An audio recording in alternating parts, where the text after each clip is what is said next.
You might recognize yourself or one of your clients in these drawings on the transformational healing journey. The idea is that you're not stuck, that there is a place we start and there is growth going to happen if you stay on the map and explore the path and deepen into the practices. Now, granted, nothing is linear. So there are lots of different variations that go on as we go through this, but it's truly about listening deeply to yourself, to your own inner wisdom, and letting that help guide you within this map. And this is what I've seen over and over with people. So let's take it one at a time. This first stage is one of protest, and I get that from Bowlby and Robertson's fabulous research on what happens to children when they're separated from their attachment figure. And this is where many are stuck in this place, upset that life is like this, it shouldn't be like this, but we're stuck in it. And that protest can show up in all different kinds of ways. So let's look a little bit further. This first stage is really where our perspective narrows and our triggers capture us and hold us. We're living in these old patterns, caught up in the mess of whatever is going on. We're so absorbed in the old stuff and the trauma schemas that we find it hard to find a way out, and often we don't. We can stay stuck in this for a period of time. And this protest can be really, really active or not. It can go more into despair, hopelessness, and then into a lot of helplessness when we feel like we can't actually change something. It feels like an endless descent into pain, into more pain, that life will never be different, and that's hard. That's very, very hard for any one of us. So let's look at what we can reflect on in this first stage. And our idea is what happens inside. What are the thoughts? What are the feelings? What are the body experiences and the pattern that might come up? And please look at this. These are just some possible experiences, so see what's true for you. The challenges here in this first stage is to recognize, first of all, that we're disruptive, that the old pattern is firing. Nervous system is actively looking for reinforcement. Not that we want to, but that's what it's patterned to do. So we need a larger perspective here to hold and to calm and to practice equanimity and realize the feelings that we're having may not be reality. They may be triggered by the reality in the moment, but the charge behind it is generally, let's say 99% of the time, located at some other time. So much of this time is about linking up, being able to connect everything inside. The psychological practice here is to let things rise, crest, and fall instead of getting stuck into it. And when we let that movement happen, we have more room inside. What we can learn in this stage is how to really harness our energy, to understand that there is a map and that we are going somewhere, but there are stages and steps to take. The first part of this stage is really about learning how much we're time traveling, how much we're in this present moment, but living out the past, and that the past is invading the present. Yeah, we do this a lot in the Becoming Safely Embodied Skills with the parallel lives, that we're here, but there's whole other levels going on inside. So here what we want to do is learn how to stabilize, separate thoughts and feelings, understand how the past is intruding into this moment, to learn that the person inside is more important than what happened to you. And that allows us to then choose who we want to be. And out of this, we begin to realize we do not have to be hijacked by the chaos, that there is a way through. That's liberating then. That's the transformational opportunity of this stage, to practice slowing down, name the protest, which can be everywhere and all the time, and learn the variations of that protest, and learn how to pivot, to not stay stuck, to open up that perspective and orient in new directions so that we have some room to have a different experience. The second stage, we can think of it as a despair, that we do get stuck in it. It's less active In fact, there can always almost be a giving up. And sometimes that's exactly what we need, to let go of the struggle, to let go of the protest. But it also doesn't feel good. We don't like it, and our friends and family don't like us being in it. We're stuck in the muck of it all, and it feels like the doors of life are closing on us. We get lost in the pain. We fear this is always going to be, that we're never going to get out. And yet, it also can be a time of surrender. But I'm getting ahead of myself here, so let's look. So our reflection in this stage is what thoughts are there, what feelings, what body sensations, what pattern is there, and begin to see what's there.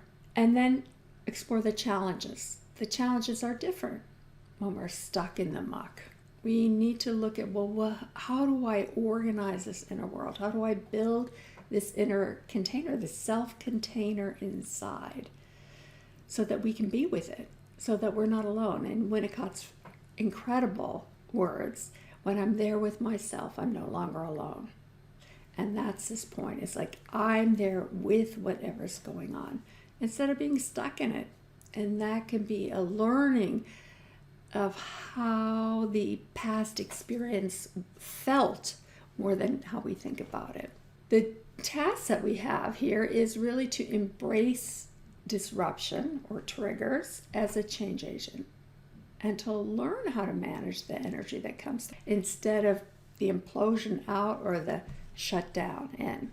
So this stage has a different transformational opportunity. It is about broadening our perspective. And Barbara Fredrickson's research definitely describes this. She calls it a broaden and build perspective, where we learn and develop patience. And we consider trusting the path maybe and seeing. And interestingly enough, I know this is counterintuitional, is to get out of the body, because in the body is the storehouse of the trauma. We haven't learned how to have different experiences inside. So sometimes it's really important to get out of the body and be doing things out there in the world instead of being stuck in here. In some ways, it's just a ruminating. And as we become engaged in life out there, we can have a different experience and see different things instead of getting, again, locked into that painful place inside. The third stage is really when our perspective opens. It's almost like we've dropped down into the bottom and we start coming up. I call this the pivot point out there. Somewhere at the bottom, we begin to see, maybe it's going to be okay. Maybe there is a way out. There's some kind of breathing space that happens. And instead of being consumed by the trauma and this old embodied schemas, we begin to see there's something larger than the mess that we're in. And yet, of course, this also has different challenges. The reflections that we can do is, again, look at what are the thoughts, what are the feelings, what happens in my body, and what pattern do I get engaged in? How can I explore different things instead of floundering? How can I continue to take a step in the direction I want to go? The challenges, of course, is how do I open to what's good? I'm so used to feeling the negativity coming through. How do I absolutely open to the good? How do I trust that life can be different? And I think more importantly at this stage, we shift our locus of control from outside to inside. And we begin to realize I can help shift things in life. I'm not helpless against life happening to me. I can begin to see who I want to be. And in there's this shift, realizing who I am is different from those out there or another person. And begin to see how much our attachment patterns have helped us merge and become, or have rigidly kept us separate. So we begin to look at that and how do we deal with that. And then how do we learn to fill up our body with who we want to be, and actually take up space inside with the good and who we want to be, rather than being always caught in the trauma experiences. And this is a time when we literally are training our body, mind, and heart to have a different experience. what happens here is we really look at how does that pattern get laid down? How do I link it together? How do these pieces fit together? And begin to anticipate how often or the ways that the reenactments occur in life, so I can begin to see how do I want to change it. Learning that the protest is actually pointing me in a different direction, so I don't have to be stuck, and see what do I need? What do I need here? Really looking at the attachment need of it and looking at what the parts need. And then allowing that to open up so that that longing for whatever we don't have actually can provide some rocket fuel for us and move us along. The transformational opportunity here is to practice new skills and learn to pivot and turn toward what's more nourishing. And then when we turn there, how do we receive the good things that are coming in and be with it, marinating, savoring? The fourth stage we can see as attuned living, where we're relishing living and enjoying and being in life and connecting inside and outside with others. And that's going to have different kinds of thoughts, feelings, and body sensations. And it also gives us different challenges.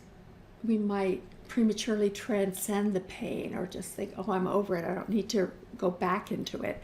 Learning about the subtext and how we get a little screwed up inside because people might be saying one thing, but our body is picking up something else. Is it about the past? What our body, are we being triggered by the past? Or am I picking something up in the relationship or in this other person even? And so those are some of the challenges that we have here. We have to learn how to deal with this. I call it turbulence training.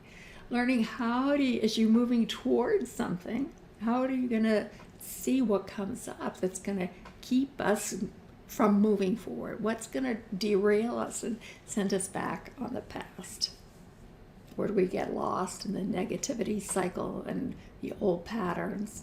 And begin to look at, well, how do I shift inside? What is that pivot point that I talked about earlier? And often it's gratitude. How can I be grateful or compassionate for this, for everything that's happened and is happening, and how do I grow, develop, and flourish out of this? Not necessarily easy, but it's a worthwhile endeavor.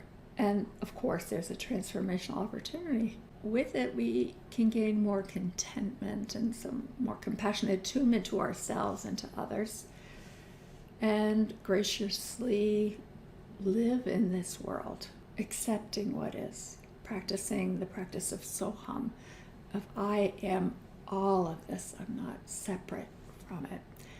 And the fifth stage, which I haven't gone into in detail here, is really where you reauthor your life, where you get to choose and you get what you want to get. You learn and be. It's no longer a learning at that point. You're actually being a solid, steady, secure person inside. You're actually a solid, steady, and secure person. You feel it. You know it. Your relationships nurture you. You value the relationships. Really value the relationships inside of you. So this is what I want for all of us, myself included. So I invite you into the journey at whatever stage you're at. So I invite you into the deeper journey and explore with us how to become safely embodied and securely attached.